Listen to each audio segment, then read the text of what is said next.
Selamat datang ke pesawat Ramadan Air dengan nombor penerbangan 1432 Hijrah menuju ke Aidilfitri.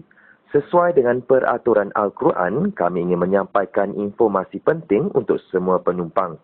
Kita akan terbang dalam jangka masa 30 hari di atas permukaan dahaga dan kelaparan. Sila pakai tali pinggang puasa, tegakkan sandaran solat, tutupkan meja dosa di depan anda dan buka penutup tingkap dengan amal dan takwa.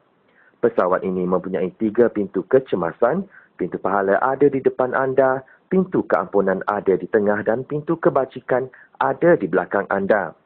Di atas sebab-sebab keselamatan, diharap anda tidak mengaktifkan segala jenis hubungan propaganda dan segala rasa iri hati di dalamnya. Penerbangan ini dilarang asap perselisihan. Selamat menikmati penerbangan anda. Kami mengucapkan mohon maaf zahir dan batin.